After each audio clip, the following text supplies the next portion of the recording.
मित्रांनो, या गावामध्ये मी खूप दिवसापासून येतोय, परंतु मला कसल्याही पद्धतीचा इंटरेस्ट मंदिर वगैरे पाहण्यात नव्हता. परंतु जसं मी ब्लॉगिंग चालू केलेले आहे तसं मी या ठिकाणी यायला लागलो. तर या ठिकाणी आपल्याला एकदम पुरातन हे एक मंदिर पाहायला मिळते. आणि हे एक, आता हे विठ्ठल रुक्मिणीचं आहे. हे कोणत्या देवाचं आहे आपण आतमध्ये जाऊन पाहणार आहोत. तर तोपर्यंत कनेक्ट राहा. त्या ठिकाणी नवीन मकरध्वजांचं मंदिर बांधलेलं आहे. परंतु हे जे पुरातन आहे हे मंदिर पाहण्यासाठी स्पेशली मी आलेलो आहे.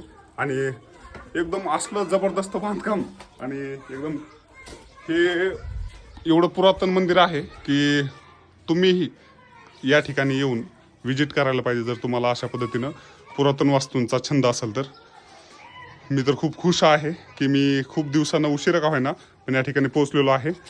हे बीड जिल्ह्यामध्ये वडवणी तालुक्यापासून खूपच 5-7 किलोमीटर जवळ अंतरावर आपल्याला सुंदर पद्धतीचं मंदिर पाहायला मिळतं. हे हेमाडपंथी बांधकामामध्ये एकदम सुंदर आकृत्यामध्ये बनवलेलं देवाचं मंदिर आहे. सगळ्यात महत्त्वाचं म्हणजे जे की मला वाटतं भारत देशातच एकमेव आहे. तर बघूयात कोणत्या देवाचं मंदिर आहे.